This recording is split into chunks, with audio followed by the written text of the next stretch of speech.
the Iron Gauntlet. It is the ultimate test of a player's Warmachine and Hordes skills. And at stake is the ultimate prize, the title of Warmachine and Hordes World Champion and the Iron Gauntlet Trophy. 15 qualifier events held around the world over the past year have led to this final event. Hundreds of challengers have entered the gauntlet, but only a select chosen few have been invited to compete for ultimate glory. The road to the Iron Gauntlet ends here at Lock and Load. Today, we crown the next world champion of Warmachine and Hordes.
Welcome to Lock and Load Game Fest 2015 here in Bellevue, Washington.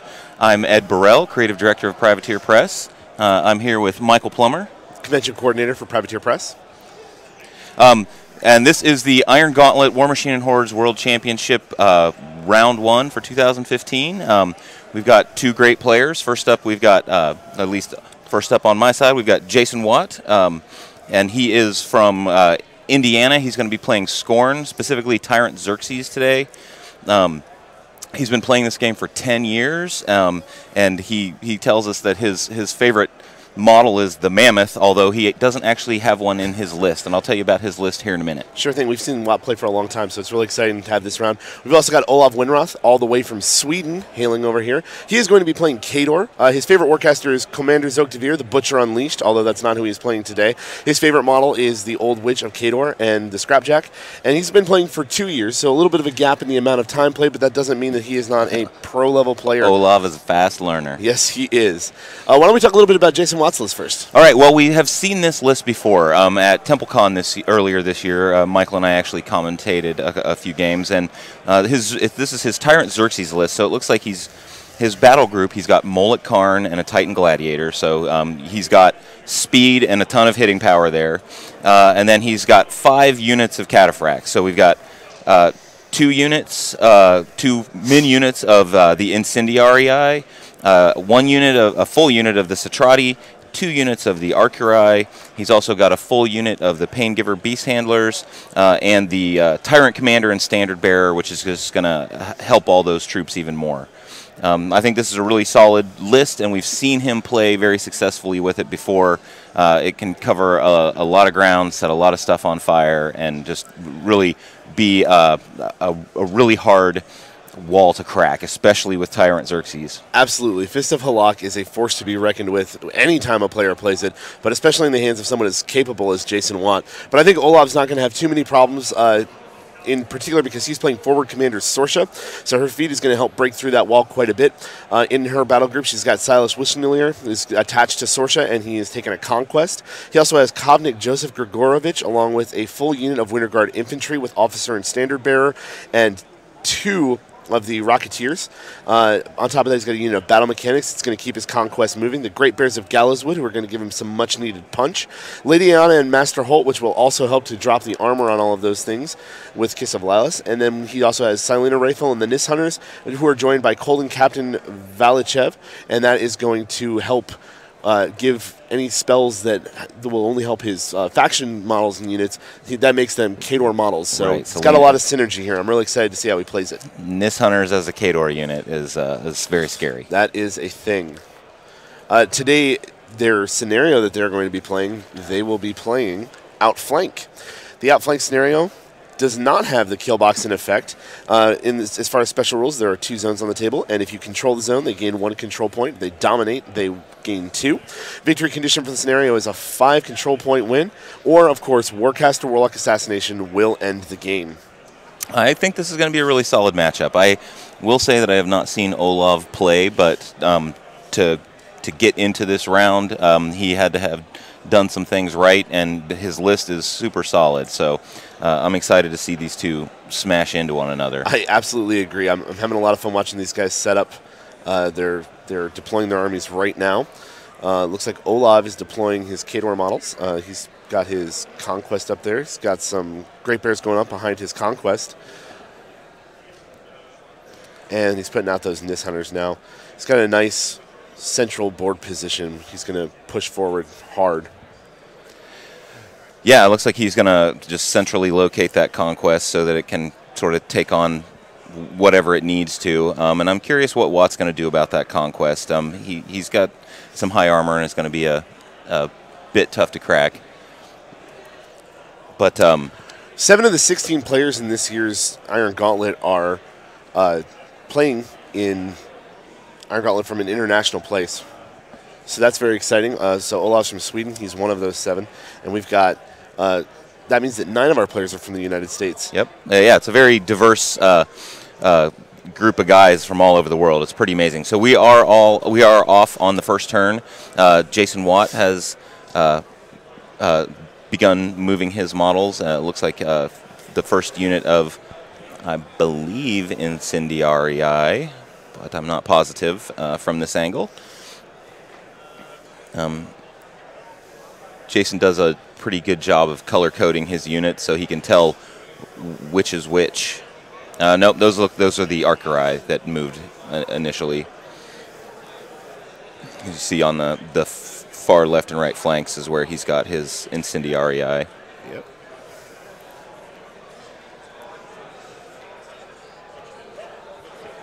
The Archerai over here are running just like they did on the reverse side, and he's got Xerxes over there in the center board that he also ran forward. So he's really getting Xerxes out there right away. Yep, he is sort of making a punch with that Fist of Halak, putting it right in his face, so he's going to have to deal with it quickly. And so the Gladiator just did a put rush on Moloch Karn and then trampled forward, and then that run for Moloch Karn puts him way out there. Look at that speed. Oof. I hate being on the receiving end of Moloch Karn. He's a monster. Yep, I took a Moloch Karn to the face this weekend. More running, this time with the Satrati. Getting those guys out there. So it's going to mean no shield wall for them this turn. I don't think it's going to be too much of a problem. There's not a whole lot of super high range in Olov's list, so he should be fine for this turn. Okay. And the Tyrant Commander put Pathfinder on those Incendiarii over on the far left flank so that they could run forward through that rough terrain without being hindered. Again, just getting upfield as fast as humanly possible. That final unit of Incendiarii on the right flank, also running, just ready to lay down fire on anybody that wants to get into each of their zones. It is a classic first turn. Everything runs. So we've got the Beast Handlers just advancing.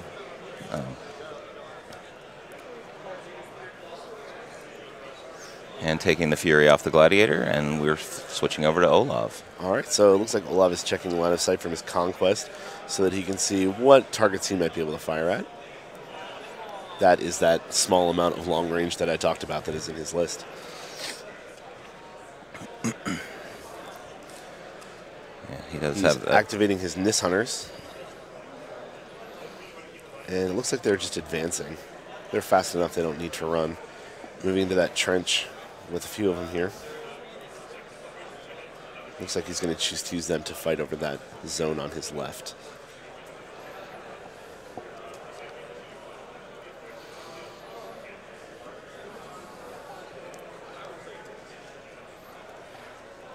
being very meticulous with his placements, as these high-level players often are. Yeah, Valachev is staying protected there toward the back and in the trench where he's going to have the best defensive position that he can get. And Silena even more so. Yes. And it looks like Valachev is using his Zephyr ability, which allows the models to advance up to 3 inches. So you can see he has his measuring widget there, carefully moving his Nishunters an additional 3 inches.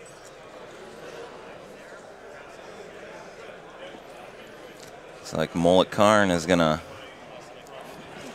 take some arrows. Quite possibly so. Those Nishunters aren't super powerful with those bows, though. They're only POW 10s, so he'll need some heavy dice if he decides to do that.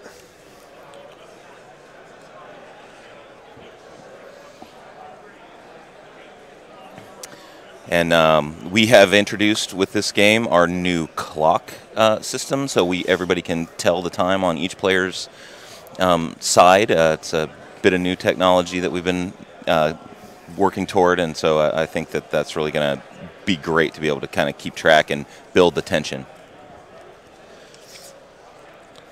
So it looks like we took a shot at Mullet Karn, and he's making Mullet Karn reroll.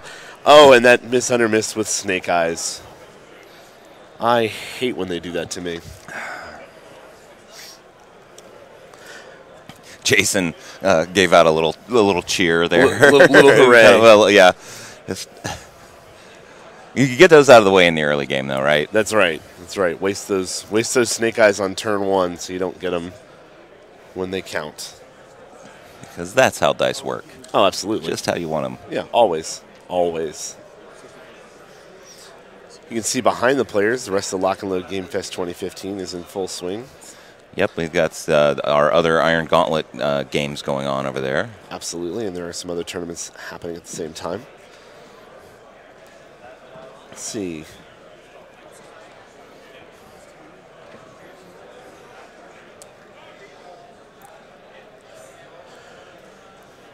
Looks like Olov is activating Sorsha. Yep.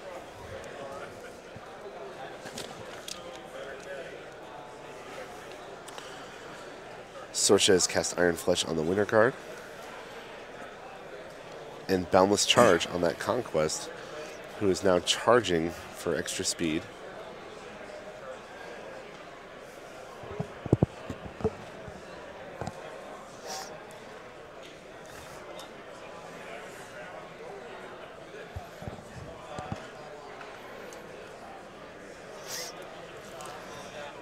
The Winter Guard are running straight up the center of the board. And they have Desperate Pace, which is going to give them little touch of extra movement.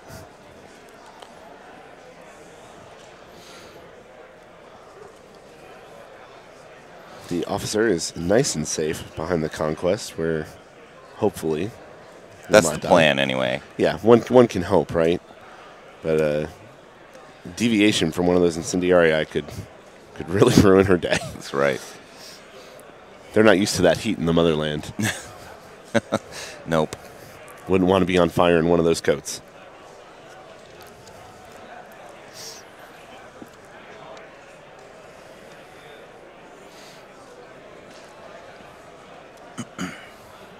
Olov's taking a very meticulous first turn. It's also in stark contrast to Jason's running turn. Typically massive Winter Guard unit when you get Grigorovich and the Rocketeers in there, although I guess you said he's only got 2. But that's what it looks like to me. Makes for a very large unit. It's a lot of models to activate, a lot of things to choose where you're going to place them.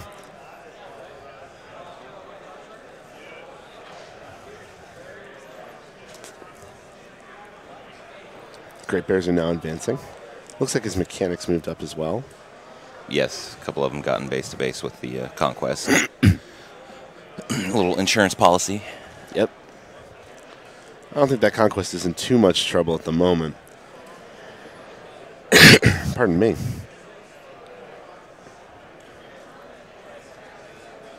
And turn goes over back to Watt. Be interesting to see what he does here. Let's let Defender's Word expire off of Mullet Karn. Yep.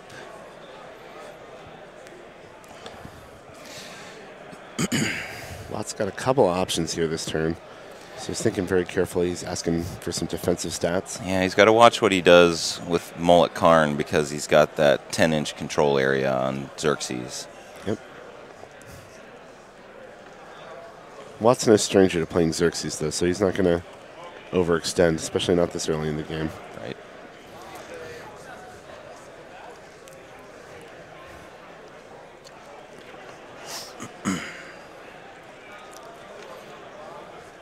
So his left flank Incendiary Eye are moving forward, and I'm sure we're about to see some shots go out at those Winter Guard.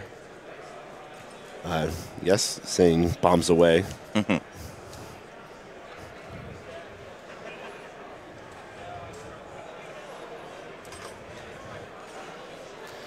just so we're going 3 inches to direction 6 is going to drift it out there to the left, to Watt's left, rather.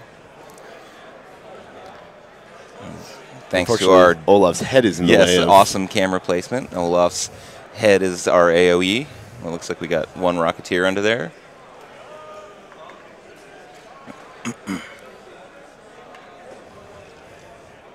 Making a tough roll. Looks like he's tough. And it looks like he's tough knocked down now. Knocked down and on fire. In that coat.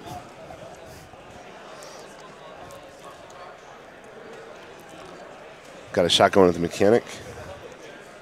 And miss. Gets 2 mechanics in the conquest. So the back mechanic struck down. Yep. But the first one survived. I think the conquest is going to be all right, though. But the conquest is on fire. Got another shot coming out.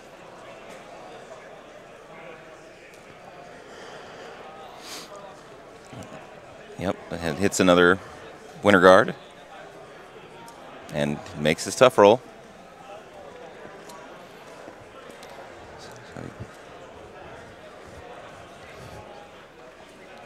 So he's got the one final Incendiary Eye to make a shot. They were just clarifying which of the 3 had shot. Mm-hmm. And he's shooting the guy at the forward mechanic, I believe that is. And his dice are on fire. Yes, they are. For deviation rolls, Yeah, they're doing that's where they matter. absolutely no good. And it has just sort of went off and into the no man's land between the forces. Excuse me. And probably going to do more of the same over here on the right, but let's see. He's got those Arcurai in front of his Incendiary Eye on the right flank.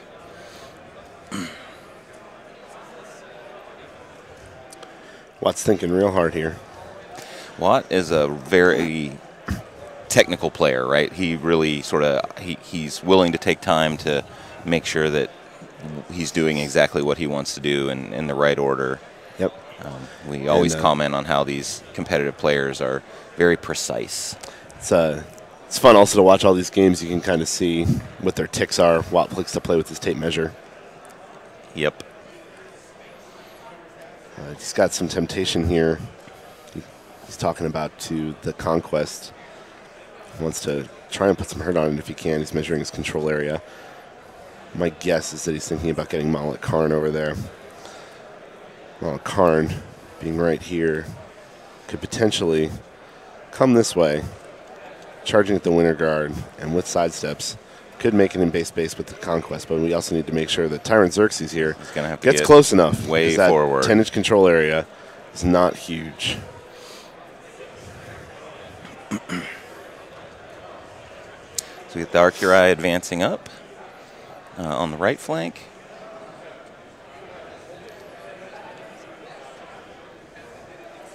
And they're going to do some combined range attacks at some Nis Hunters. We got him on the hill. He's going to have some high defense, so that's going to be a miss. Small earthquake has hit that hill. Def 17 on the hill. Yeah, they're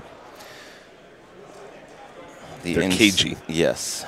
The Incendiarii have come forward now, and it doesn't matter quite as much if these guys miss, because it can still get messy. That's correct. Luckily, the Nis Hunters aren't wearing those heavy winter coats, so maybe they'll fare a little better against the fire. Yeah.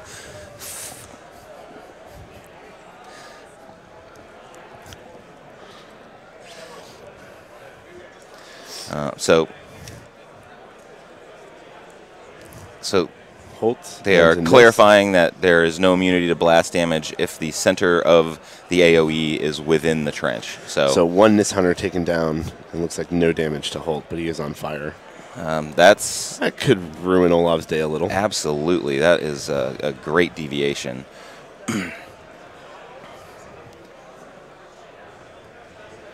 Checking the second shot, seeing where that's going. Looks like it's not going to. Okay. One Nis Hunter. Ooh, that's box. Oh, box fires on the first damage roll, and another one survives and is set on fire. And Incendiary number 4 fires at the guy on the hill. We will have signings by 2 cosplayers, Marisha Ray, Ali Leos. We'll also have Matt Wilson signing his French for No Quarter number 60's cover. Perfect 10. And again, eyeing the table, seeing what he wants to do. He's got to be pretty happy about Holt being on fire. I would be. Xerxes is activating. Towing into the woods. Yep, and thanks to martial discipline, he can move right through his friendly faction warrior models. I love that ability. Yes, it's fun to look at on an opponent's face when they've forgotten about it too. That's the look on my face when I play against you.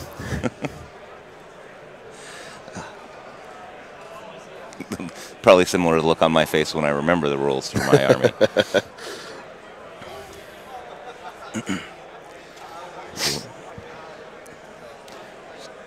Making some decisions.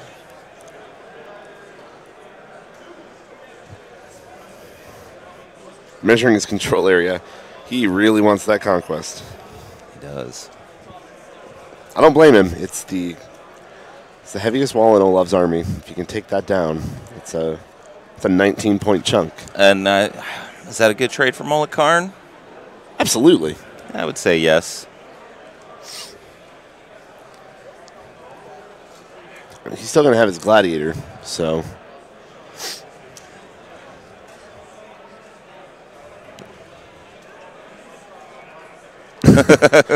So Jason pulled his 4x1 template out to take a look at to see what 4 inches looks like. And so Xerxes has just used his feat, Total Annihilation. So while in Xerxes' control area, friendly faction models gain an additional die on their melee damage rolls. And also while in their control area and base-to-base with another friendly faction models gain +2 armor. And it's a 1-round feat. That's Xerxes' Total Annihilation. So let's see what Watt totally annihilates. So Watt using his feet now, you're going to get to see another one of our cool new features on the live stream here. We have the feat button below the player's name. Right now you can see they're both blue, marking that the feats are available, and it's currently being changed to a glow on Jason Watt's side, the green. Shows that the feat is in play right now, so players at home will know when a feat is available or not. And then once the feat has clicked off, I believe it will go to dark. It'll darken. It should dark no out. longer That's available. correct. We're getting all high tech up in here. High tech and fancy. Who knew everyone at home wanted to know what's happening in the game? That's right. Now the the Archerai, second unit on the left flank, move up, and they're going to take some shots at some Winter Guard with their foot in the forest for a little protection. I'm guessing this is a CRA. 17 to hit. Yep, so that was a pretty good. 4-man. Pulling directly towards. So he made his. So So what happened there was they shot him. He made his tough check. They drug him in, and then they stabbed him to death. Seems like a good tactic to me. And with that tactic, he's cleared one of those Winter Guard out of Mullet Karn's potential trajectory at that conquest. Well, he's enraged Mullet Karn, so I think we know what's happening.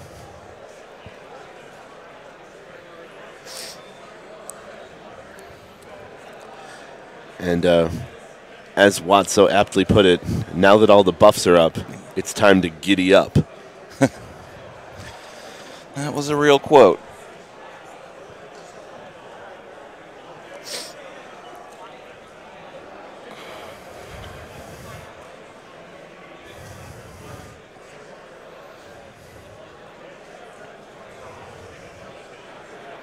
So they are determining the placement of Mullet Karn with a proxy base, where he wants to go, to pick the angle that they want to. He wants to launch Mullet Karn, and then they will make sure that it is legal, and then they will check the distance. This high level of play in the World Championship, they're being very careful about making sure that Jason is absolutely happy with his angle. Yeah. So and we're clarifying the distance is not a problem right now.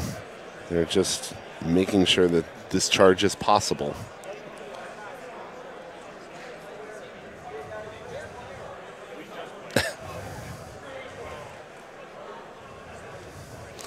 Oh. Measuring his total threat of 11 inches. And we've got Judge Will Pagani up there determining how far he can go.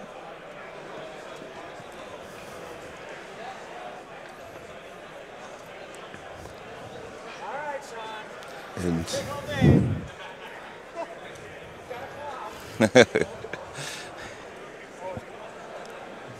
time is back going. So Mullet Karn is now the proxy base. So currently, Mullet Karn is right here. And they are moving that model now.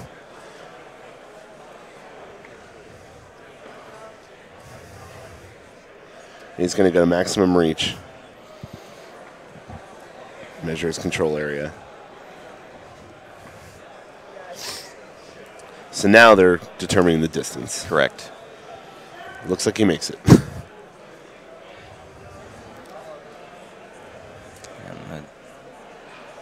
So he's already rolled the hit, and he hit. And that is a handful of dice with Weapon Master, Charge, and Xerxes' feet. Oh my gosh.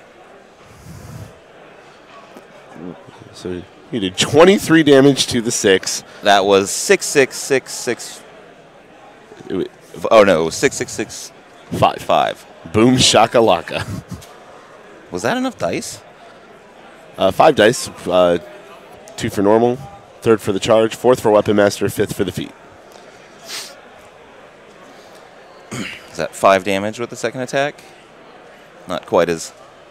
A little more lackluster. Hard to hit. A little more like I roll. Yep. 14 damage with that 3rd attack. So half a conquest gone already. Buying an attack. It hits 2 off the 4 dice rollers. Another big roll. 14 damage to the 5. He's going to be able to buy 2 more attacks. It hits. It's going to... Oh, there's another big roll. I'm going to buy those dice from Watt. That dice, was he monstrous. should eBay those dice. Let me tell you, the conquest has been destroyed. On top of 2. Olov can't be too happy about that right now. That's a massive blow. But on a bright note, he's no longer on yes, fire. The conquest is no longer on fire. His trouble probably is. And why not kill that Winter Guard too? Mullet Karn And he does not he tough. does not get his tough. Let's just add insult to injury. I think that those Nis Hunters are going to have some words with Malak Karn next turn, though. Without question. That was pretty amazing. And, you know, Watt really put himself out there. And he pulled it off. Sometimes that doesn't work out. Sometimes the dice go the other direction. You know, every game asks a question of, is this possible? And the answer, of course, was yes, he Karn.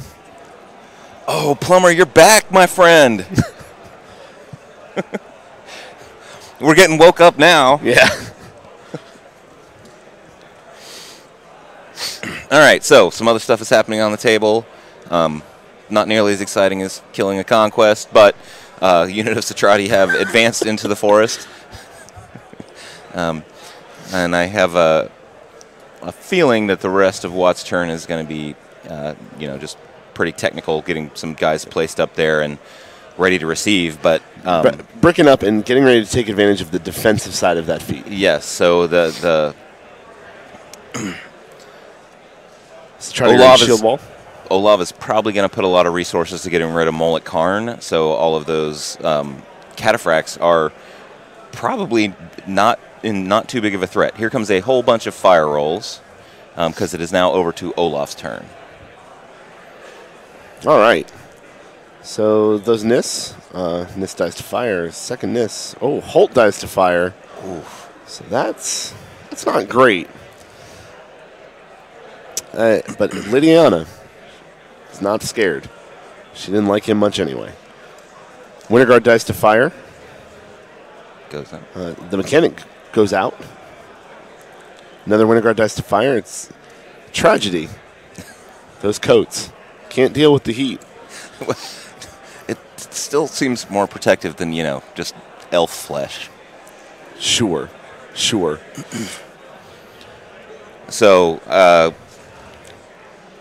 Olov has got to plan some serious shenanigans. Yeah, I don't know a whole lot of what he's going to do here. I know that personally, I have a tendency to tilt a little, I won't lie, and losing my conquest on top of 2 would set me off a little. I think that I would probably make a lot of mistakes here, so let's hope that Olov's a better player than me, which he obviously is because he's on that table. I mean, it's all about knowing your army, practicing and, you know, getting yourself into these kind of situations and knowing what to do when these things happen. A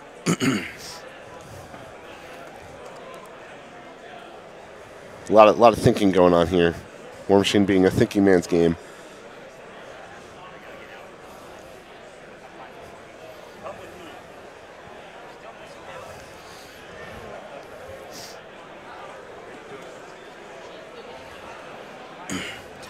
There's going to be some spite attacks going off on Malak Karn, if nothing else.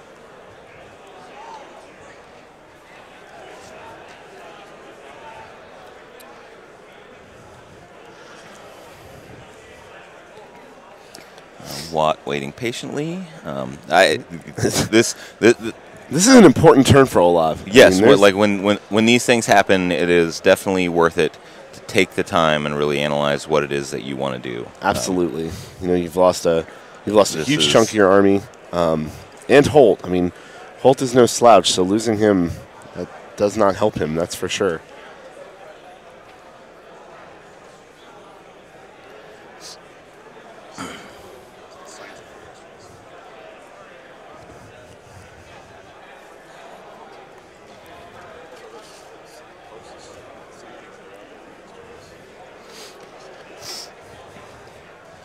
And the defensiveness of Watt's feet, the +2 to armor, is going to help those cataphracts. That is a hurdle for pretty much everyone over there. And again, I think those coats are not good for jumping hurdles.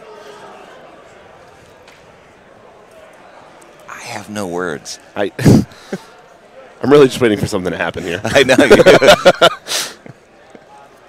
Arcane Secrets on Sorsha from Silas. Iron Flesh has been upkept on this Winterguard.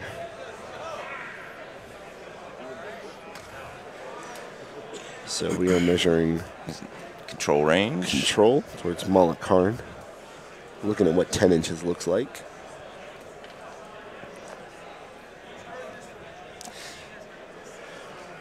She's focus 6 caster, but he only wanted to see 10 inches. Yeah, distances, watching the game from this angle can be a little deceiving. At least they always are for me. You know, for instance, Xerxes' control range and the fact that Mullet Karn is in it currently it seems like it's more than 10 inches, but then you take into account the full size of the table. Sure, and the angle of the cameras. Yep.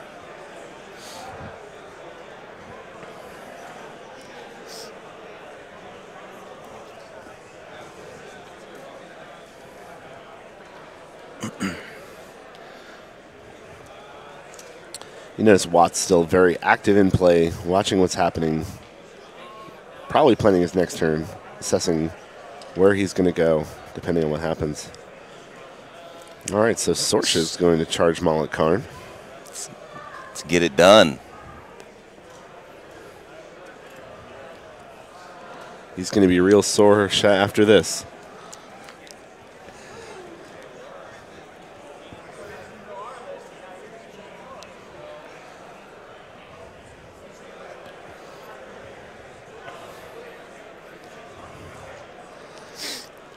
They are discussing the fact that the Dead Conquest is indeed a problem for Olov. Yes, it is. So let's see what's happening. Freezing grip on Mullet Karn.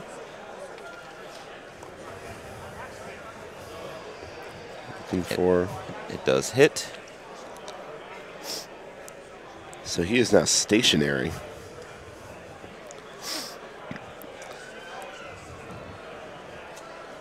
And she is going to now cast Cyclone to make a full advance, moving into the rough terrain left from Old Man Conquest. So now no one else is going to have a problem hitting. No, that's not for at sure. So Lady Aeana is using the Kiss of Lilas and hits.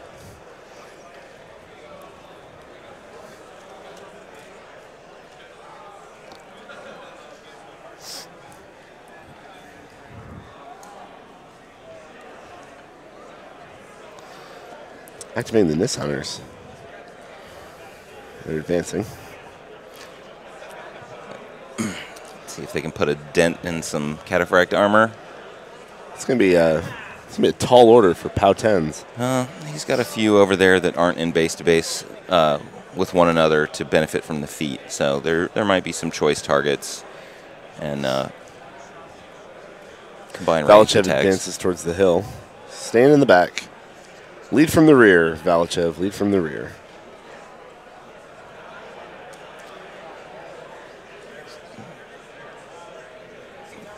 Getting them all within command range.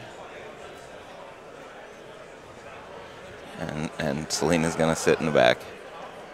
All right, so we've got a 3-man CRA here, which does hit. And only 2 damage. Well, I mean, not only 2 damage. They only have 8 boxes, so that's a quarter dead. It's not bad.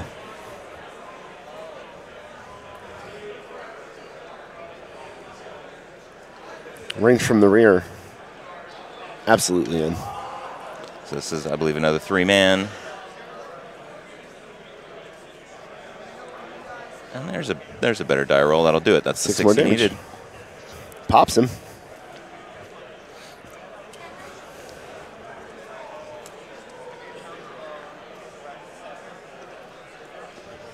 Boxcars to hit.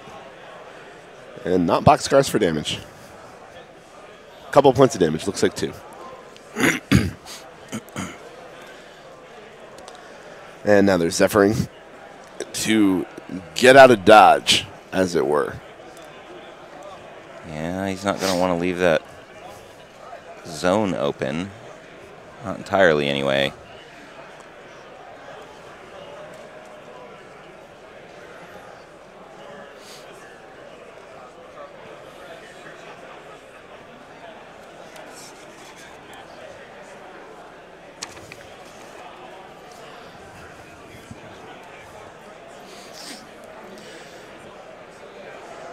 Back to thinking.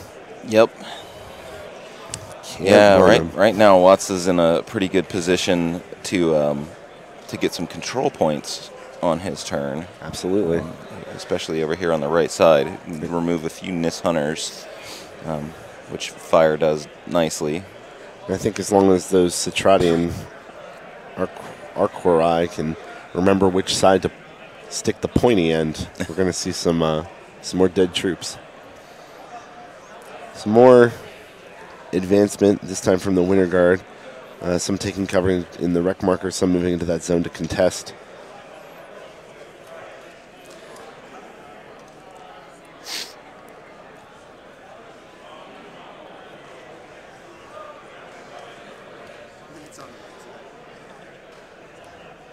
Those mechanics might need some career counseling.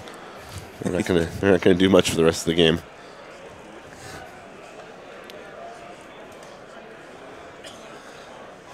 Yeah, they're kind of standing around scratching their head. Who didn't tighten that nut?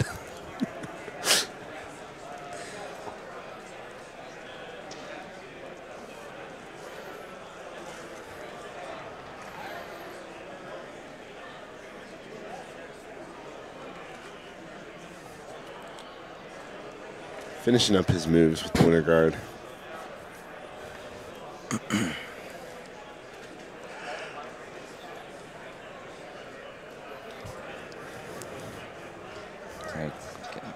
Two-man combined shot on the incendiary eye. With a hit. One off. 6 points of damage. That is it's a mighty blow.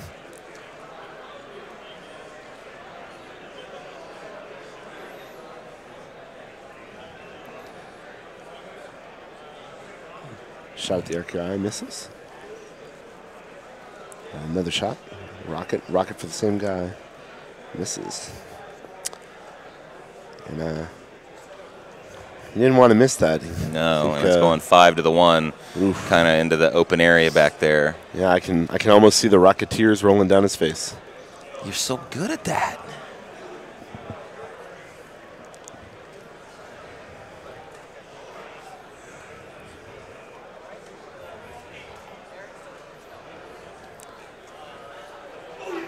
So Mullet Karn is going to take some shots now. Mullet Karn is, yeah. Watt's like, that's deserving. 10 to the 2. Yes, Mullet Karn has it coming.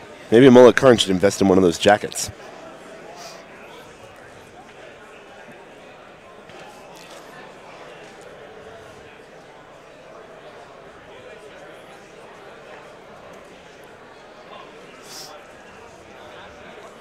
Olov's taking survey of the battlefield.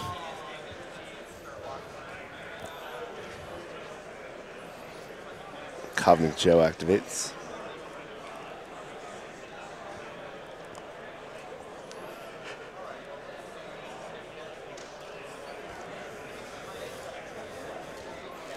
And he's going to use Courage of the Forefathers, which is going to give those Winter Guard fearless and tough for the round.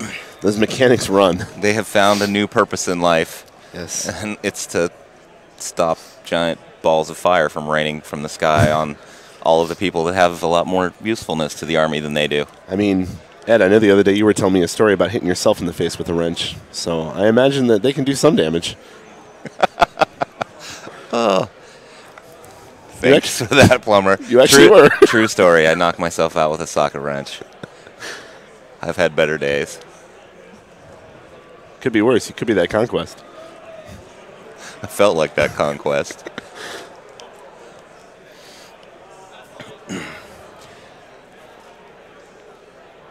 So we've got a stationary Mullet Karn, but he is still there. I think the Great Bears are probably going to take care of that.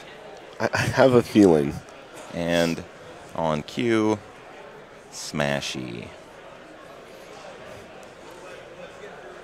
First one charged. Oh, wait. This is going to be unbearable. No? No, that was good. That was good. I'm learning from you, Plummer. I appreciate.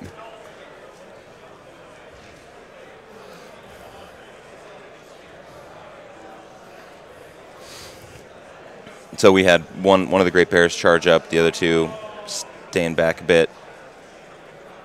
Another 10 points to the 5s. That's 20 points of damage to Mullet Karn. It's going to leave him with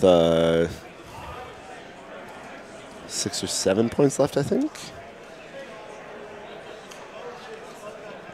He's got one left. Sitting on 1 box after that next attack.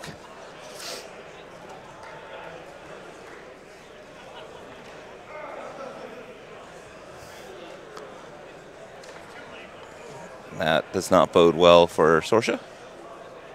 You know, it could be a problem. Or it could be fine. Who knows? Well, depends on if Mullet Karn can shake or not.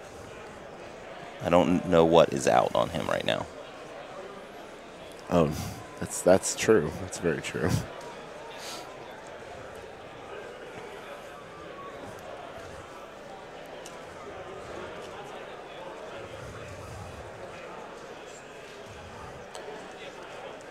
We're moving some trees out so that he can make some measurements, etc. Deforestation is a major problem in the Iron Kingdoms.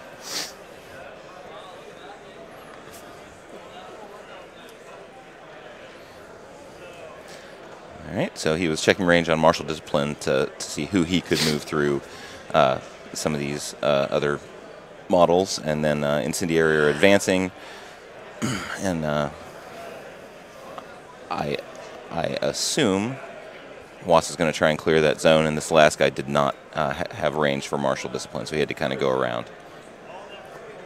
It's kind of like when you're stuck behind someone in a hallway and they're walking very slowly. So we're going 6 inches to the 5. Raining fiery death upon nothing. Yep, it's gonna hit the Hordes logo. That poor skull.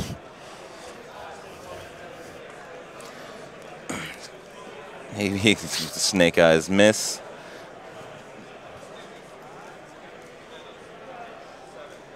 Yep, the deviation did not kill, but set it on fire. Set that miss on fire. On fire. And one more.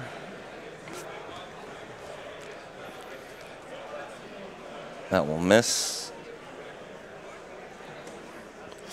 3 to the 3 on this deviation. Well, it's gonna catch some. Might catch somebody. Yeah. Another kills the guy in the zone. She's down to 2. Doing a good job clearing here. Yeah, I mean, the Archerai can still get a charge, likely, and or do two two-man CRAs possibly.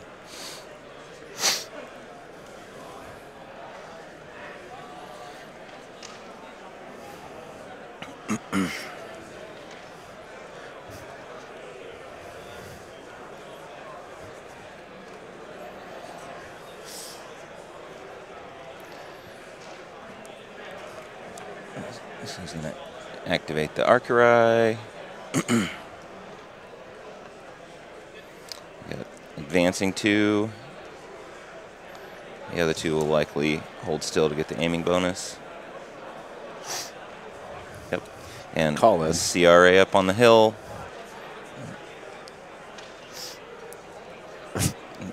He 7 gets an 8. He hits, and those harpoons will punch right through those Nis. He does not hit that final one in the zone.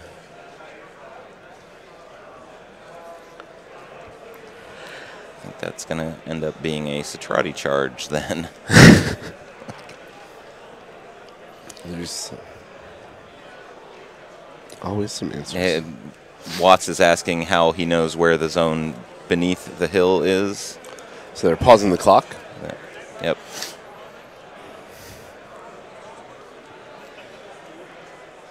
He wants to try to just advance Xerxes into the zone so that he can... the idea, I assume, being that he will dominate that zone for 2 control points. That's the hope. If that Nis can be squashed.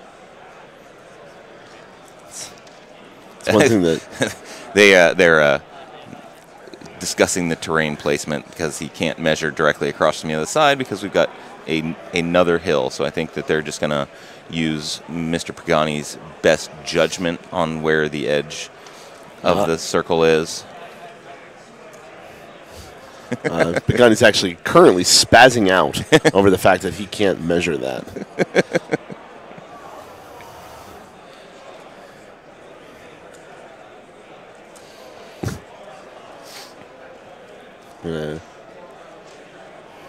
They're going to pull the less important hill and mark it. Travis Mark there, keeping his finger where that Nis Hunter was, marking the edges of the hills, carefully lifting that hill. And they've realized that Pagani's placement of that die is accurate. They're replacing the hill.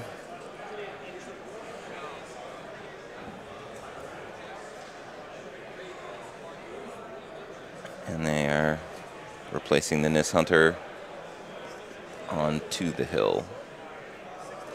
It's like it never happened, except it did. Ta-da! We just watched it. Clock starting the again. Clock is back running.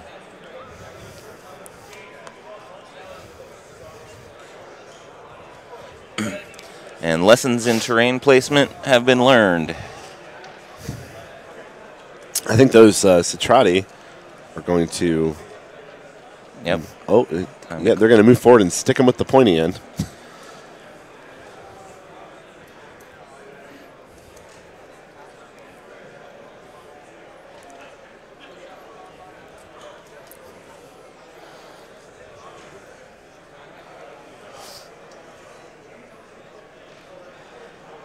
Carefully measuring without Pathfinder how far those Citrati can move.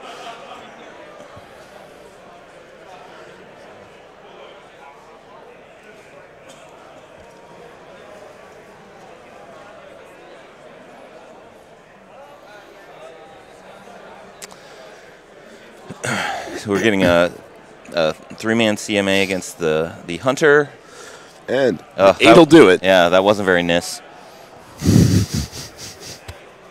Oh, Ed. Yay! Student is now the master. The Gladiator is rushing himself. He could take his time, really. There's plenty of time left on the clock. Heyo. This Gladiator's got places to do and things to go. That was not deliberately backward. It's been a long morning. Plummer and I had a late night. We were very busy, working diligently, so this morning was a little rough. But we seem to be in full swing now. We're getting there. All right. Xerxes advances. So He's got 4 Fury left on him. I'm not clear on whether or not Xerxes got completely into the zone. He's just towing in.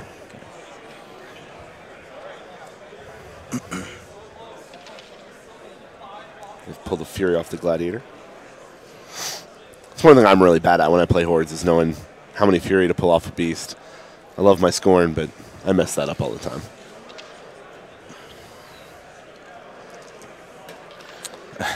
Free striking mechanic. And the mechanic kills one of the incendiarii. He is the hero. That mechanic felt scorned, so he took matters into his own hands. B-. Thanks.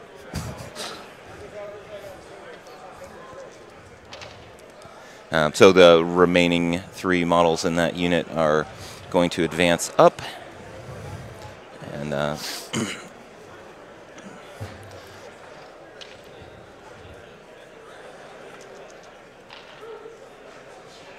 so it misses because he's in the wreck marker.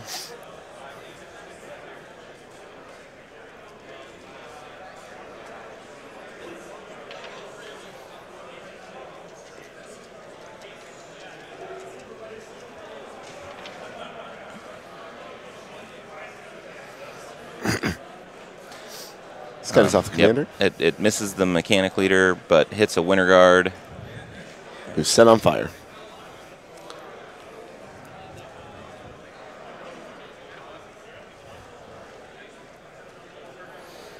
Looking for line of sight. So, yep, can't. The guy makes the shot, misses. There. Still going to get it. Takes him out.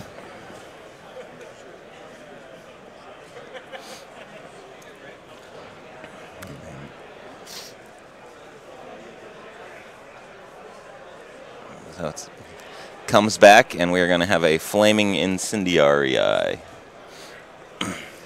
It hits.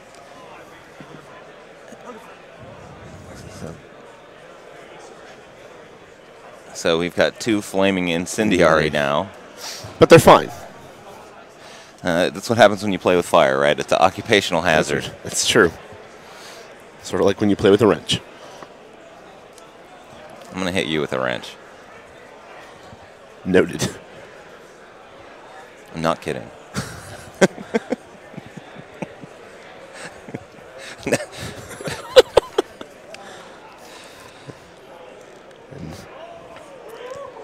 So it looks like he's not going to be able to clear that that left zone, or at least it looks like he's deciding that he's not going to be able to do that. So he's going to have to just settle for 2 control points this turn. Oh, maybe he's going for it. He's trying to pull something off. Yeah, looks like he's going to give it a shot. He's trying to decide what he's going to do.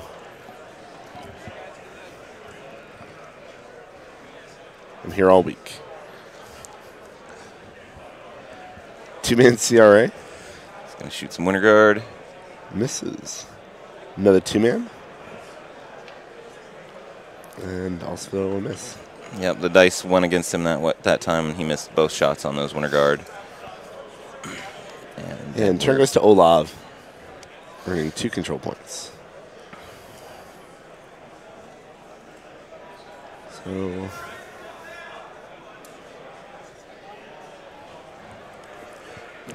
Olov is getting his think on. 2 control points for what?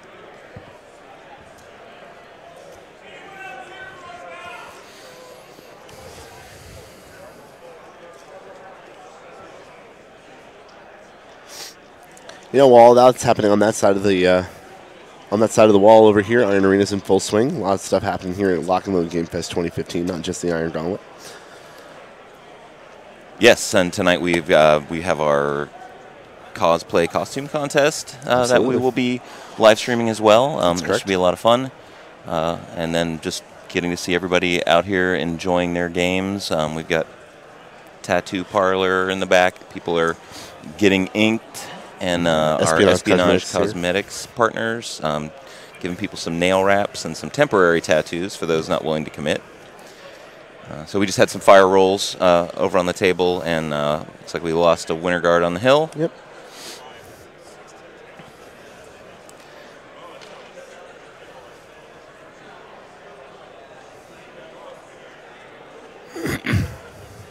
And Olov just figuring out what needs to get done.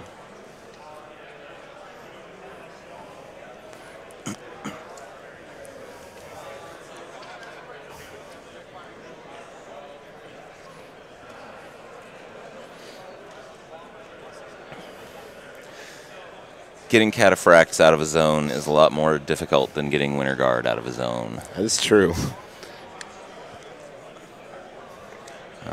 But great bears. Although they're quite many, most of them are quite far back.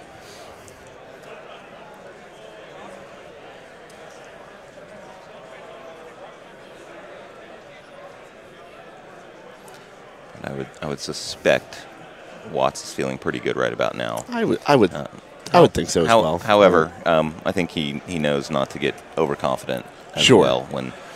I mean, it can always turn around, right? Yep. As long as the Warcaster's alive, there's hope. Well, and I'm going to imagine we're going to see Sorcerer's Feet this turn. I would imagine so. Sorce's feat. Winner's chill. Makes it so that damage to enemy models without immunity cold currently in her control area that exceeds the armor is doubled. And that will make getting Satrati out of the zone a lot easier. That's correct. Or sorry, Cataphracts rather.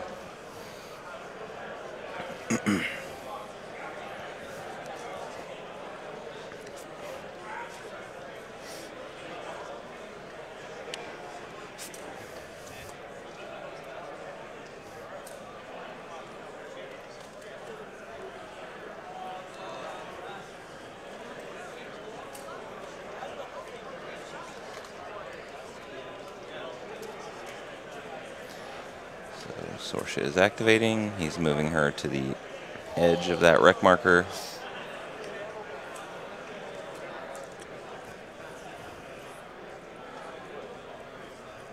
So,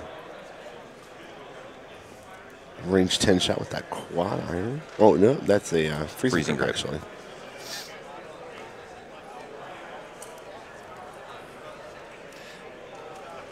So that unit is now stationary.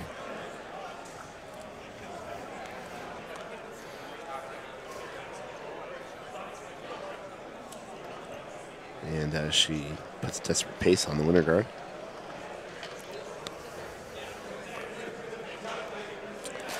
Just got some word about last year's champion.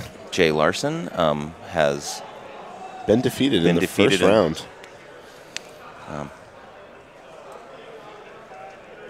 So that's,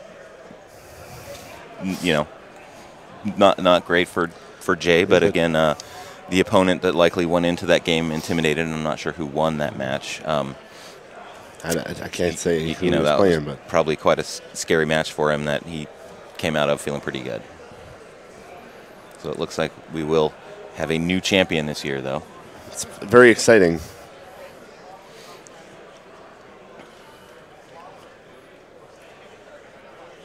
All right, so Comic Joseph Gregorich uses for the Motherland. Giving those Winter Guard +2 to hit. 6 damage to an incendiary. Surprised we didn't see the feat. As am I. He has a plan.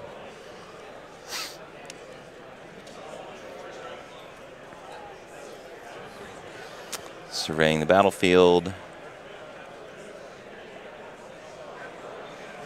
A lot to get done, and those Winter Guard, unfortunately, were not terribly effective over there on the on Olov's right. Now we go to the Nis Hunters, who appear to be charging in. They're real good with them swords.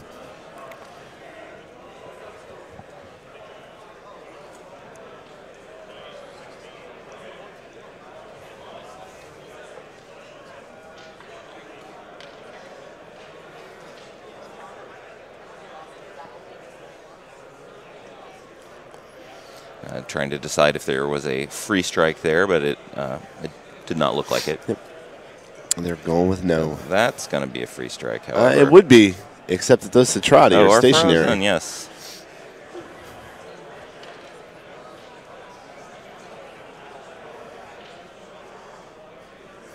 Valachev's attempting to get in the zone, and they're once again discussing where that might be.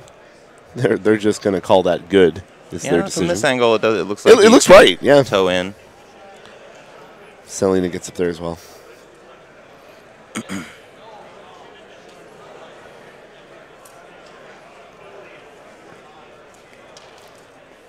6 damage.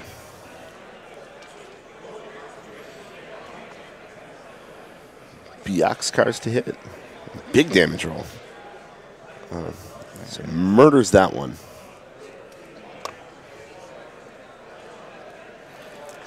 And another one. Yeah. So Nis getting a little payback on those various cataphract units. And lost a Incendiarii and an Arcurai. I believe the technical term for what just happened is that they went murder face.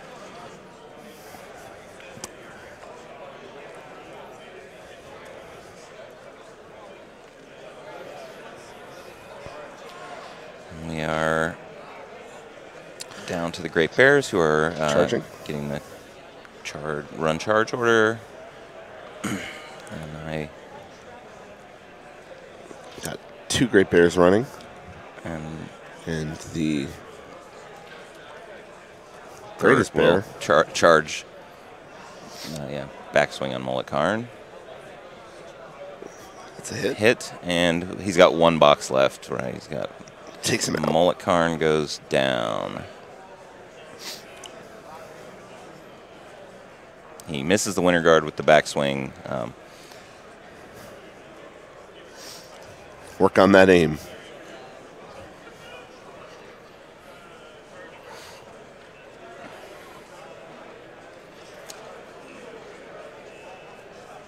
Okay. Winter guard activating. He's in bob and weave. Yeah, I had for some reason I had thought that the winter guard had activated, but that was the... I thought so as well. That bob and weave order comes from the officer and standard bearer. Allows the models to make a full advance and gain +2 defense for the round. Keep on keeping on, winter guard. Making a 7-inch advance.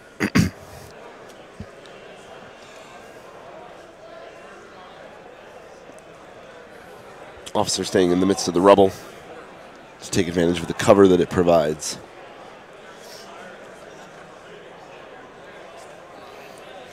Some of the other winter guard taking a stroll through the woods.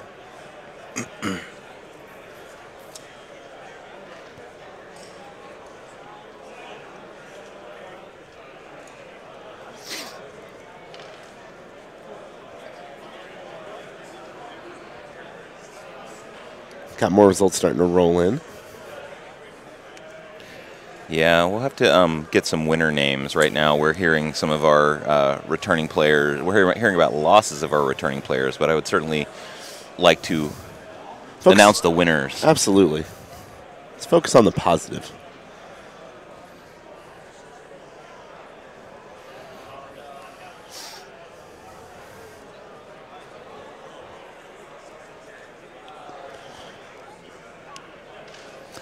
Two winter guard, CRA. Oh, single shots, deciding. Well, boost from Joe. First shot hits. 3 off the damage roll. It's 3 points of damage. Nothing wrong with that. I'll take it.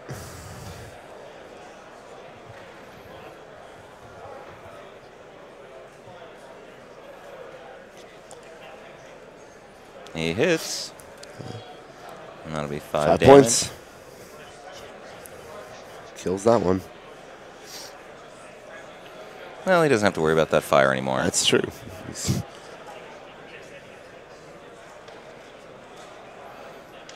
shooting at the damaged incendiary eye. Does a bunch of damage. Pops him. That's right.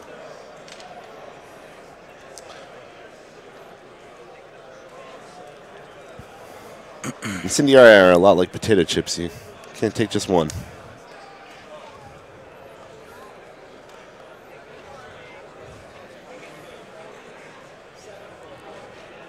More shots going in there.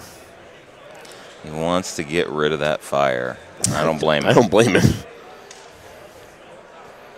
Pausing the clock. Checking range. Getting a judge call in.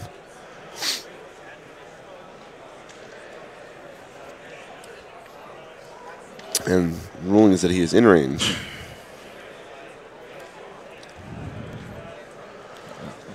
That is a massive hit. Big hit. 4 damage. It's half dead. It's mostly dead.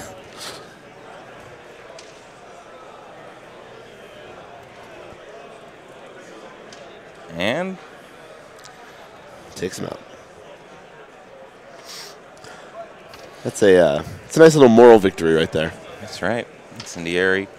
Play with fire. Gonna get burned. This is pretty much the only kind of victories that I am familiar with myself.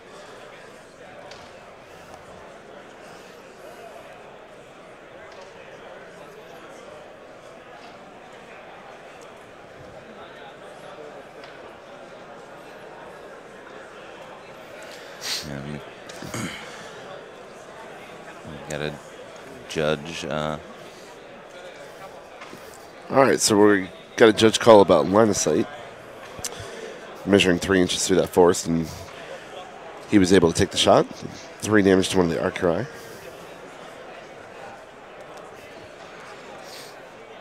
And making sure he activated everything. And pass and turn. Oh, not quite. And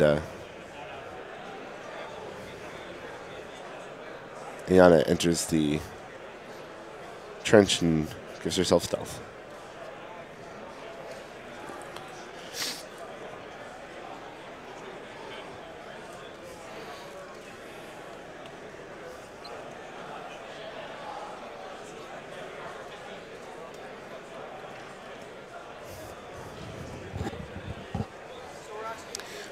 So we've got 4 Nis and Valachev in the zone. Watt's confirming, trying to see what he needs to clear that out in order to dominate it once again and get another 2 control points, which would bring him to 4. He could potentially get 3 more if he also clears that top left zone, which would be victory. He doesn't have nearly the hitting power he has in the lower zone. So I got an update on those other rounds. David Smith has won his game. And Michael Dick has also won his first round from Scotland. Well, congratulations to Michael. So yes, the Titan has advanced, but is facing directly forward. Attempting a 2-handed throw on the Nis and misses.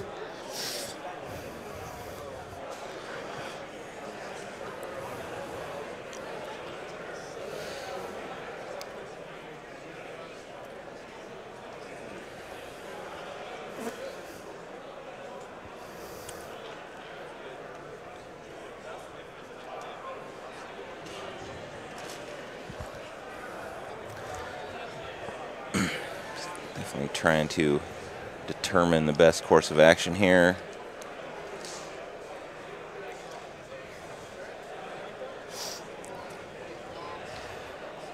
With the Conquest and Mullet Karn coming out of this game so fast, it definitely creates a different dynamic than it may have had they stuck around, because we're getting a lot of nice troop maneuvering and with Olov essentially just trying to make it difficult for Watt to score those zones and maybe look for an opening to get in there and hit Xerxes.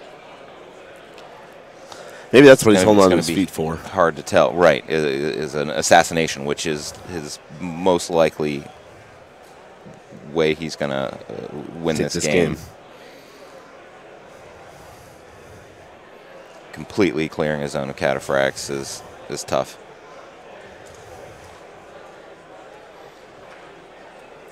So some Arcurai trying to kill some Nis. And succeeding.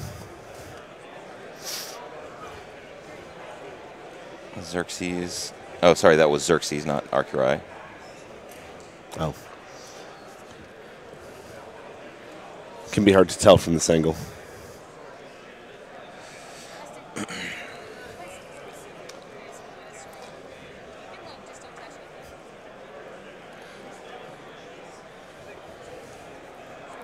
And he used overtake to make that move.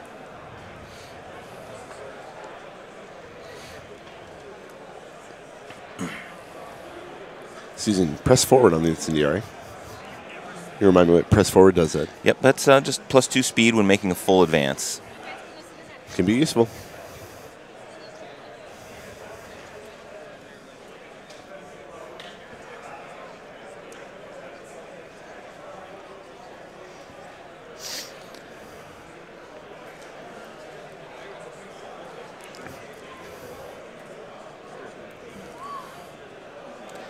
Got a Great Bears over there, not too far from Xerxes. Not too far at all, actually. Activating the Incendiary, or the Archery. Nope, the two unit of 2 Incendiary. 2 remaining Incendiary. Yep.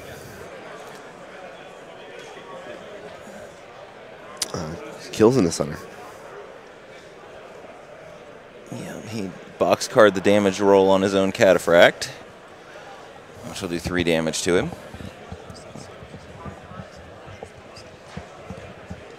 And of course, light him on fire. The Gladiator is also going to be on fire. Maybe it moved off of him. Taking a shot at Valachev and missing.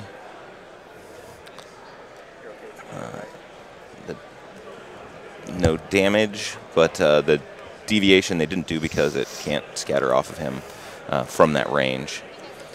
Now we get the Archery charging. I think that's a good call. They are Mat 7, so with those models on the hill getting a defense buff, the melee attack is, I think, going to be the better option. Absolutely. And charging the Flaming Valachev.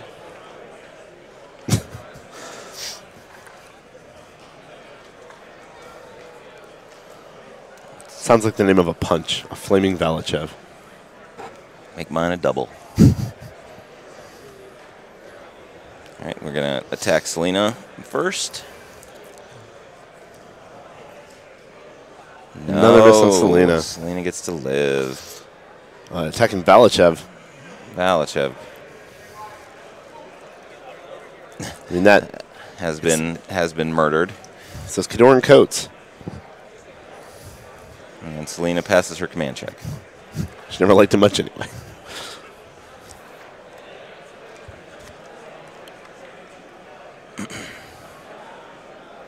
So the Tyrant Commander is going to give the Beast Handler's Pathfinder and then charge forward.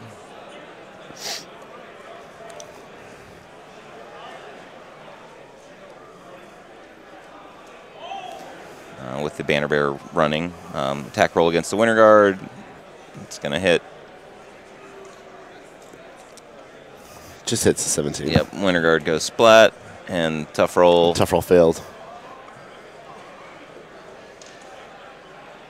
And so it was against a Rocketeer, so we're looking at take up. Yep.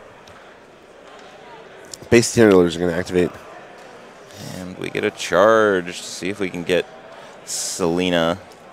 Man, he wants her bad. And reach.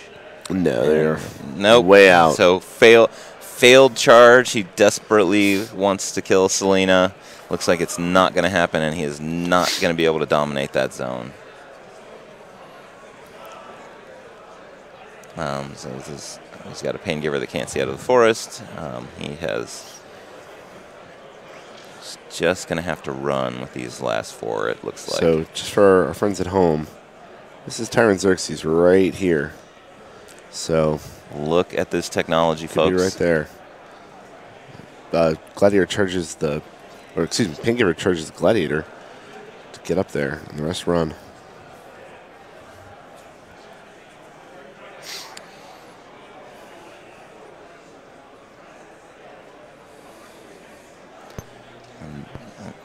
And the brave Selena is going to hold that. He hits that Gladiator.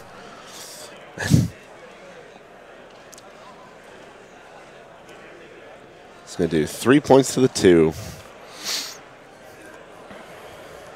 It's a pretty solid hit on that Gladiator. Yep. Well, how very scorn of them.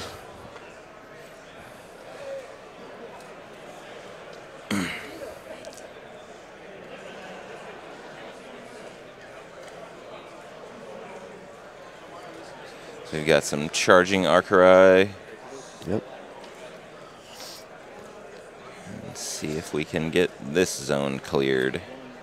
Watt is taking advantage of that slick zone. It's almost like air hockey.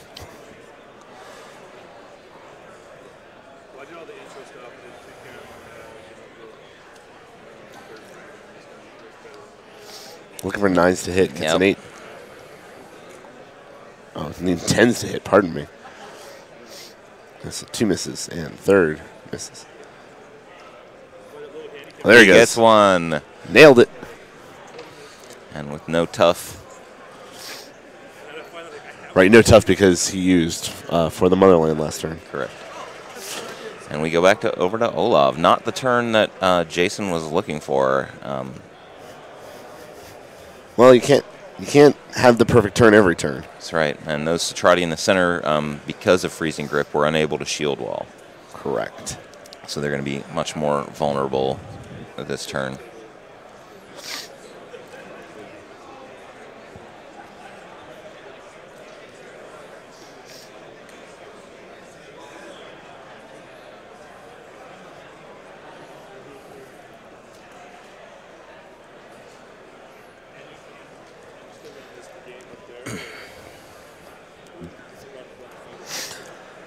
Thinking about their choices. Olov has no fire rolls to make for a turn. Watt has just cursed Selena. Yes.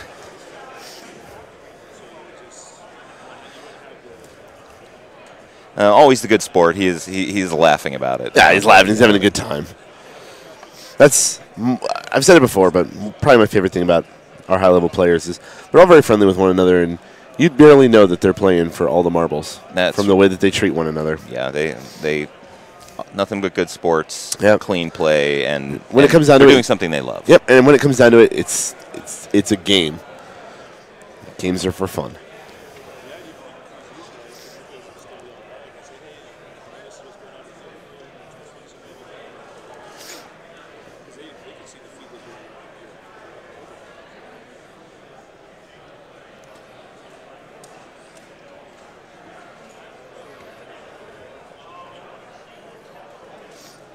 Got a lot of thought going on here still. He's probably looking for that assassination that may or may not be there. We've got Xerxes sitting on.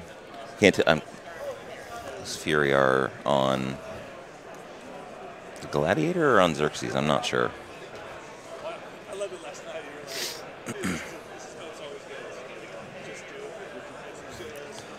Sorsha is checking that control area.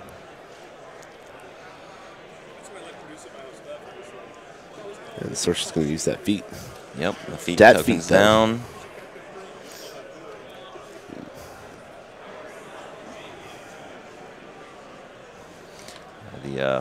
The standard, the Scorn standard is out of her control.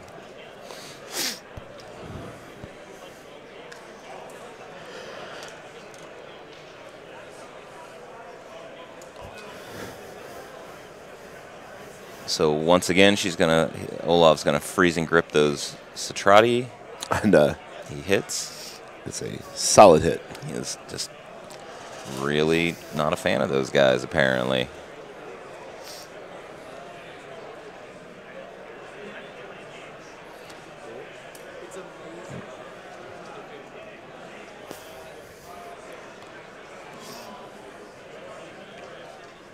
So they have paused the clock to see the zone. Put Sorsha in the zone. Get Sorsha into that zone.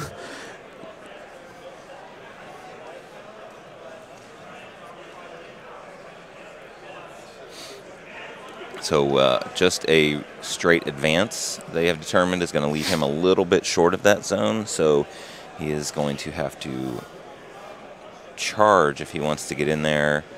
But or I think he could cast Cyclone. Would be an option as well. He could Cyclone and then advance. Or advance and Cyclone. Oh, the options.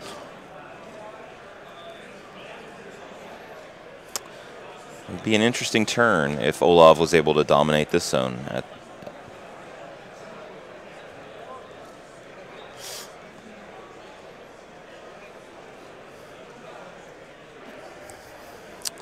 So this gives her Arcane Secrets.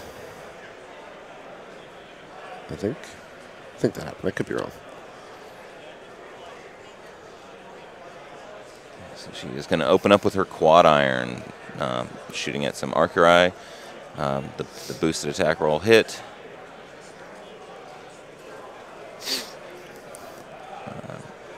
Unfortunately, that low POW on that, I believe, 10 doesn't break the armor.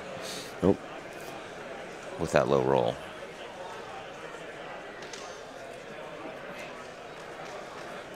Mechanic charges an Arquerai. Hiya. Misses. You know, watching these mechanics attack, I'm not too worried about when you try to hit me with a wrench, as promised. You should rethink that, buddy. More threats of violence here from Lock and Load Game Fest.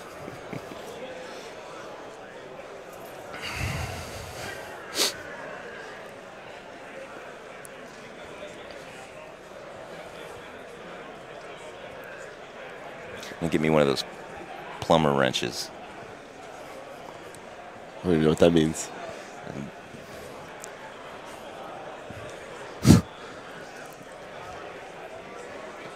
Deep in thought. Deep in thought. Great pairs activate. Charging. So you got one charge on the Tyrant Commander, and then they are coming through at the Frozen Satrati. It was Volkov, I believe, who charged the Tyrant Commander. No, that's Yarovich, excuse me. Okay. Our judge, who we have a feed to, has told us that the bald one charged the Tyrant Commander. I think that's Yarovich. Needs to maybe retake that judge's test. Maybe something he should know. There's an awful lot of models out there in the War Machine and Hordes universe. I had a friend that used to affectionately call him Baldy Bear.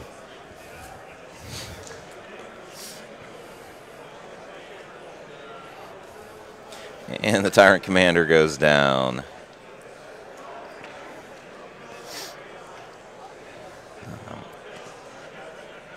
It was 16 damage. So with Sorcerer's Feet up, you know, all of these hits are going to be like a freight train.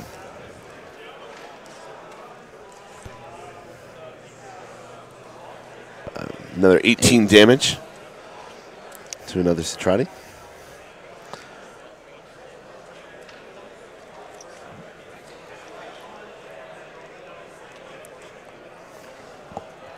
Adjusting the correct facing on the Gladiator.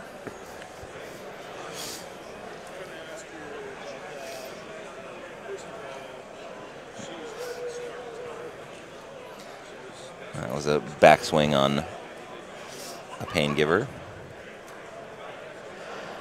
It hits the Arcari. Well, yes. Does a couple damage, 26. 26 damage. No, 13. Oh, the judge has corrected himself. And the backswing, final backswing misses.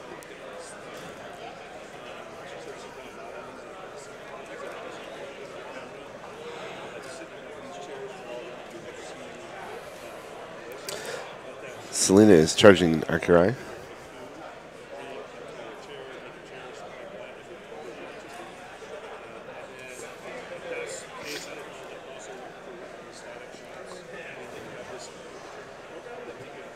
That's a roll.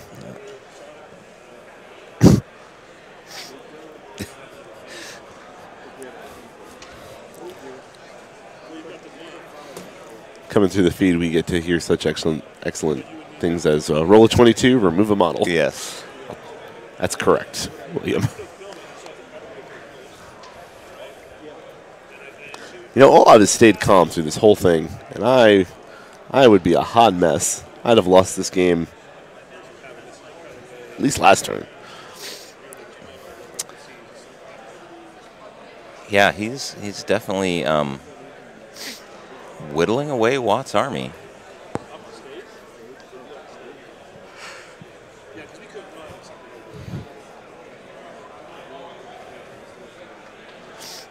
So, Comic Joe giving Bear strength to this winter guard.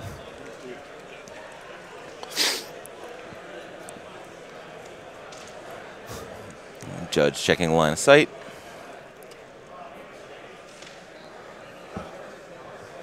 And Grigorovich taking a shot. Boxcars. Yeah, that's actually my favorite tactic in playing War Machine is to roll sixes. Roll more sixes. And he takes out an Arcurai. And they are moving Joe up to his correct position. Where they had a proxy base for him. So that was not a shot, that was a charge, I believe. Yes.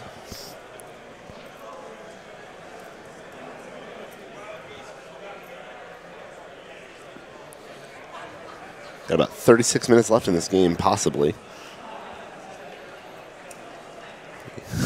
Iron Flesh makes it so the winner guard cannot charge. It also makes it so they can continue living. That's true.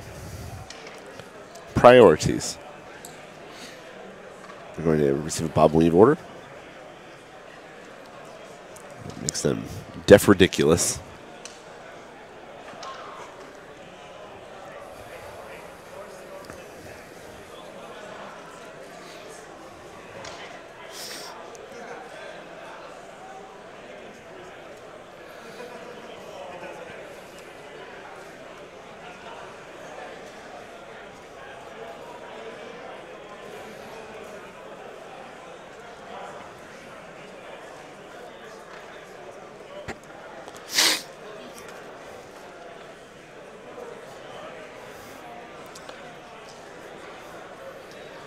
Get an advance on the winter guard. Check a little line of sight with the Rocketeer. He's gonna try to clear the zone.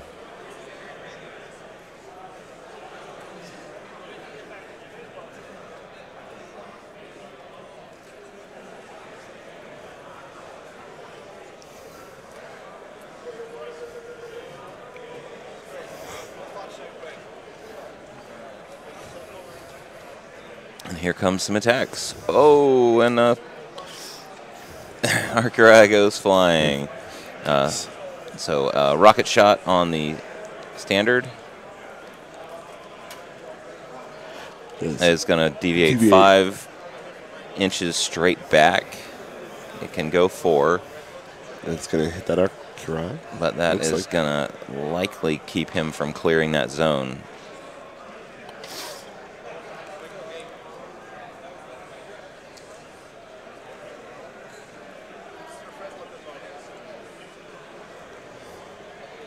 They're determining the maximum distance that it can deviate.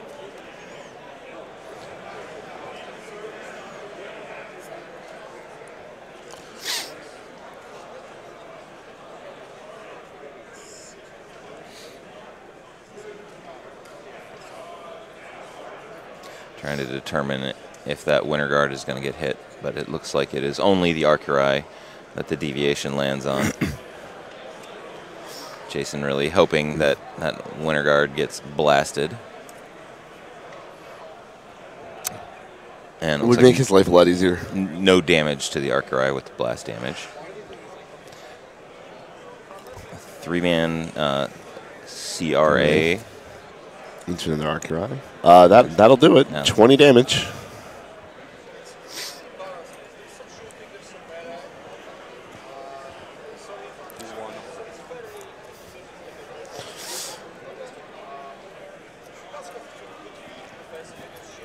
Just clarifying that they're not going to swap the model out, but the B is the leader. And 6 damage there.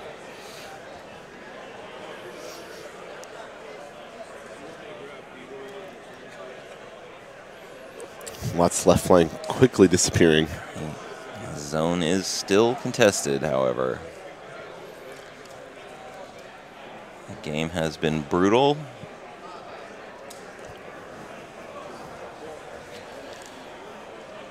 And Olov's clock down to the 11-minute mark. He's got half the time that Watt has left. But I think He's had some hard decisions to make this game. He seems to be keeping it together and doing pretty well here. So I'm impressed. I'm very impressed with Olov's what play. Olov has been pulling off here. Iana is running. Iana's running. I have a feeling that next turn that Titan's gonna take her down and he'll be Gladiator.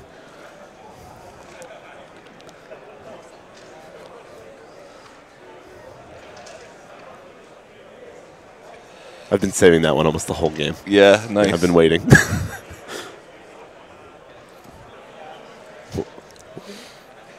So let's Defender's Ward drop.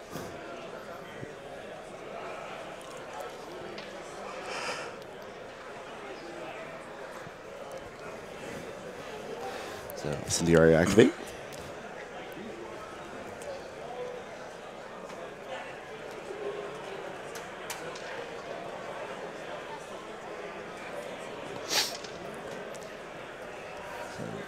Incendiary are advancing. One of them was in Selena's back arc, so misses Iana, hits Selena, takes her down. And Selena goes down. That's one of those moral victories that you're talking about. It's time for her to go.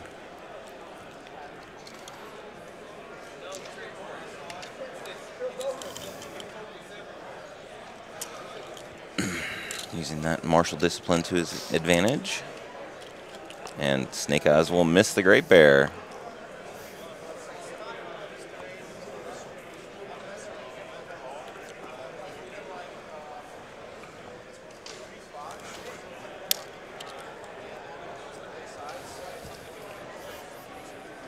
And the Beast Handlers are just making some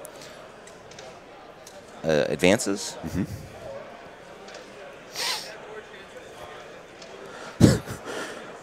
Iana is she's in a sticky situation there.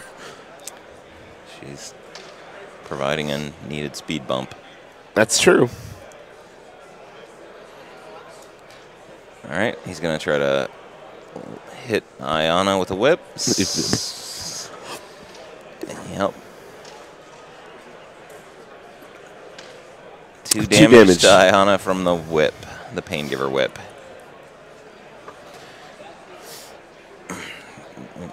So one has enraged the Gladiator. We've had another one attack a Great Bear for 3.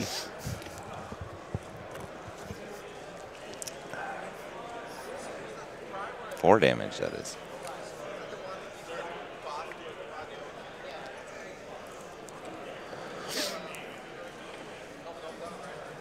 Missed attack. And another miss. And so he's done a point of damage. The tough roll. Looks like one down. So we have one of the Great Bears down thanks to anatomical precision. And a failed tough check.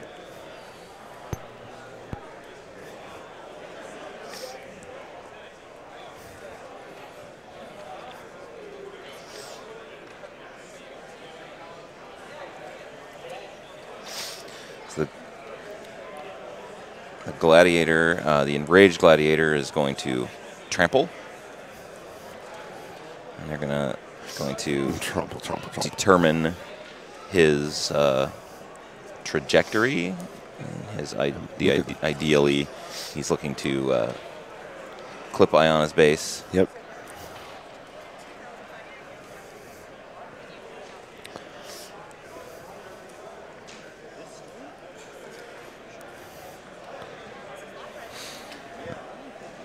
Yep, clarifying that they are just looking at angle right now to determine the line along which the Gladiator will trample. And a little helpful tip that when you're using your laser line, put your elbows on the table. Helps it keep straight. I never thought of that. Pro tips from Judge Will Pagani. Checking line of sight since 2014. Officially. Officially. Takes out Iana. Determining that she is very dead. No question in her death.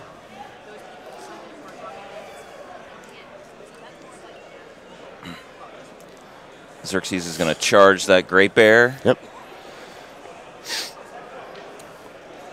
And I believe that is Olov's last model in the zone. So if he can take this out, that'll bring him up to 4 points. Yeah. Well, and Olov doesn't have much left over there to get in there to really contest it too heavily on his next turn. Pal 20 hit. Oh, and goodness gracious. Tough roll.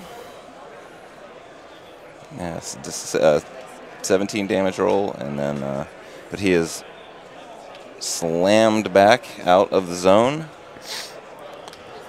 and knocked down with a single wound left. Still kicking though. He's got this. Jump up and get right back into the action. That's right.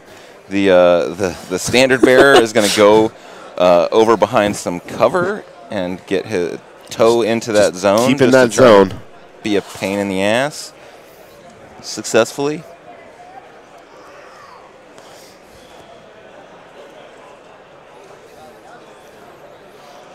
And the Archerai over there has missed the Winter Guard with needing a 10. And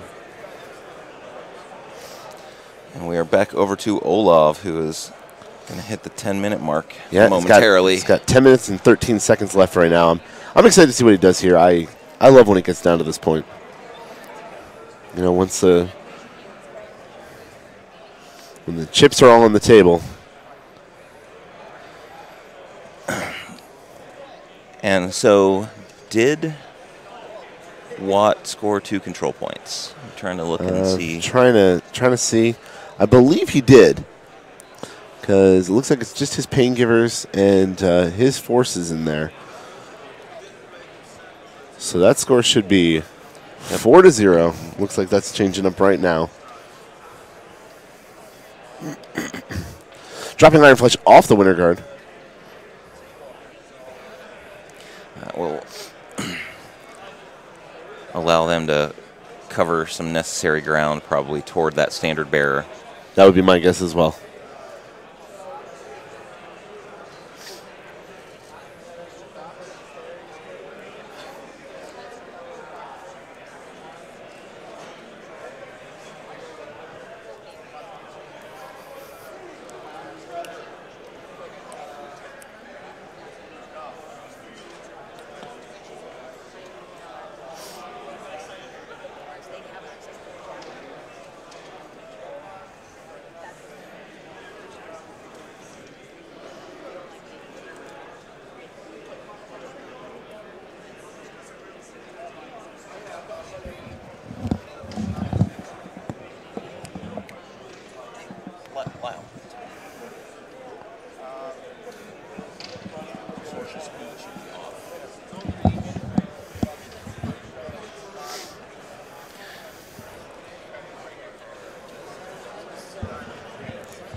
Rolled hit, miss.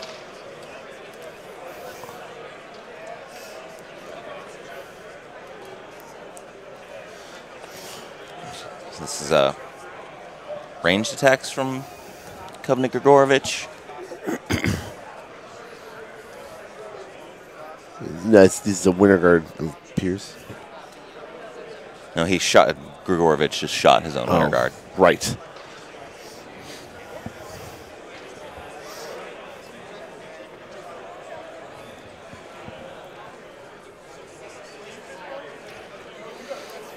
So, some field promotion. Mm-hmm.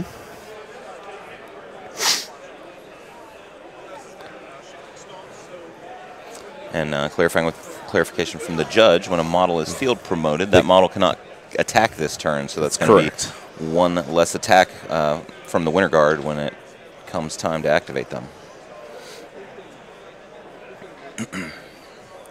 Every not being attacked counts. That's true.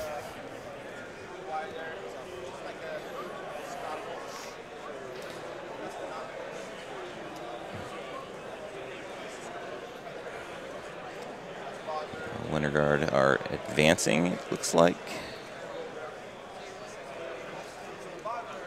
Sorry.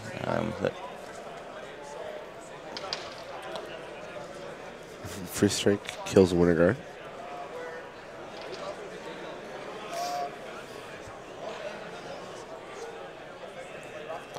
It's like they've got that arc. That's an Arcori, Yes. I believe. Again, they've got his number. Yes.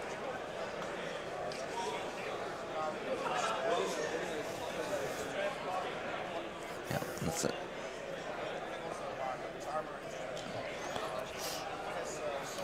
Shot and hit. The winter guard standard bearer has shot that Arcori off the table. Yep, he is gone.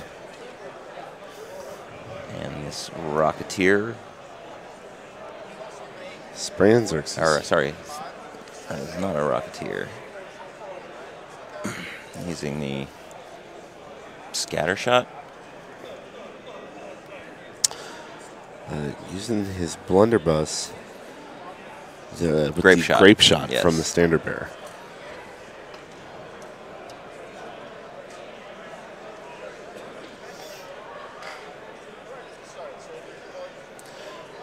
We've got Kills a couple pain givers.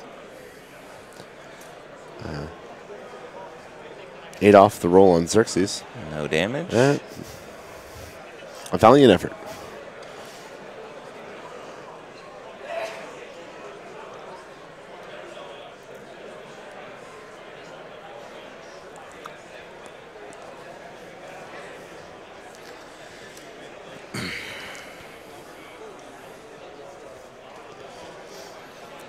Now, Xerxes is going to get attacked by the standing Great Bear, who can only advance.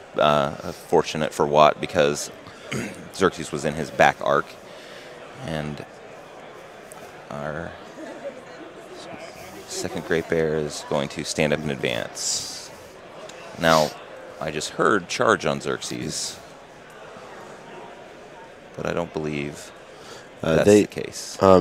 Well, they have circular vision. Oh, okay, okay.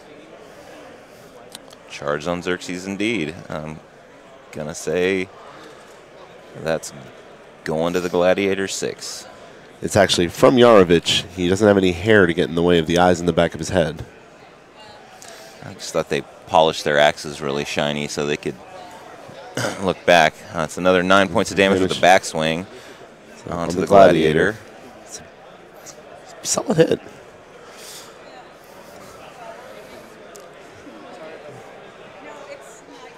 And here comes Sorsha.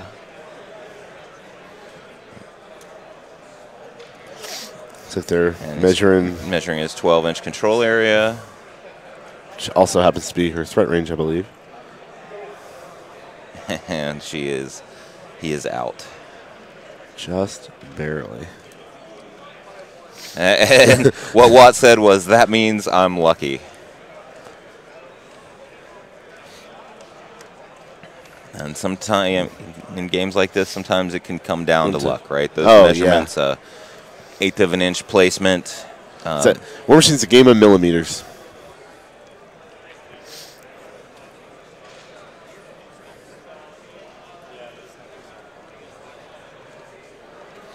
They're going to pause the clock and check proxy bases because Olov does have just about 3 minutes left. Not much time left at all in this game. Maximum of 18 minutes.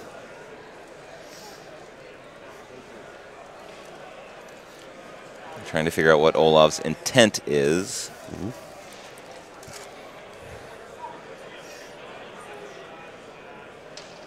Chris Holland. Chris Holland to the Five Fingers Tattoo Parlor, please. It's your turn.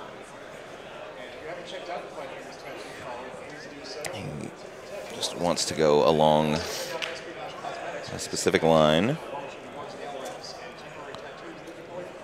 They're talking about how much distance they have to get through this rec marker.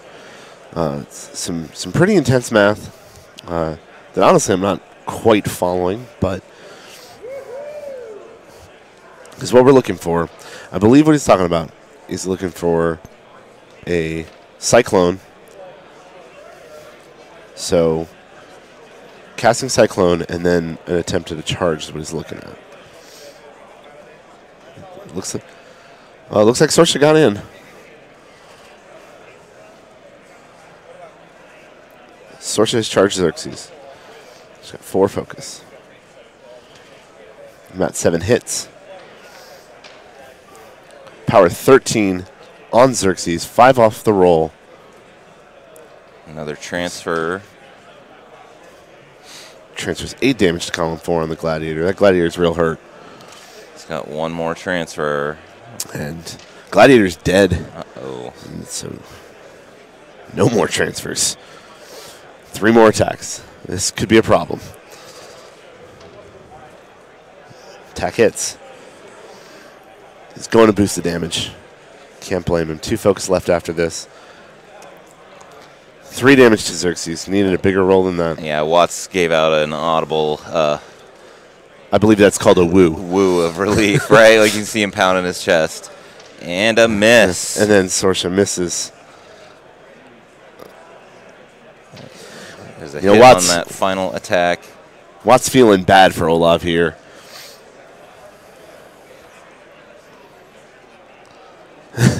And letting out a shuddering breath.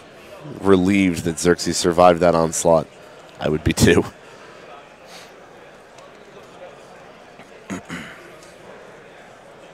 And Olov passes the clock. Yep. And Bannerman still in the zone, keeping No control, no control points for Olov.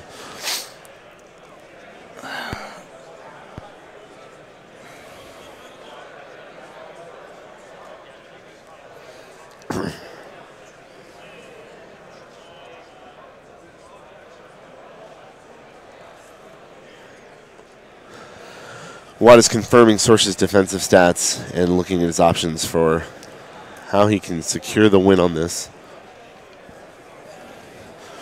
Got some more winners while they make their decisions. Jeremy Lee has won versus Rickard Nilsson. Trent Dennison has won his game versus Tom Guan, and David Beauchamp versus Matt Shoup. David Beauchamp won, so there's some more winners for you. So congratulations to our winners who will be advancing toward that final game. One more step toward World Championship. Today, lock and load. Today, the world. Yep, it's all today. Yep. All right, so Watts piling in. attacking a Great Bear. He hits. And the Tough PAL check. 11 will trigger a tough. And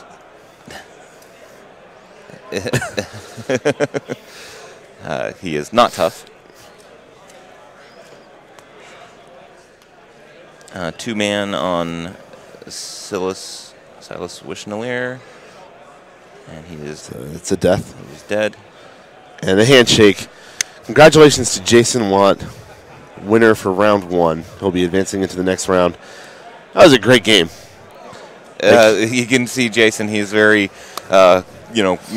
exclaiming he thought he was done for, and that had to be a real sweating moment. It was a great game. I cannot believe what Olov pulled out. It was after, amazing. A turn 2 loss of the conquest.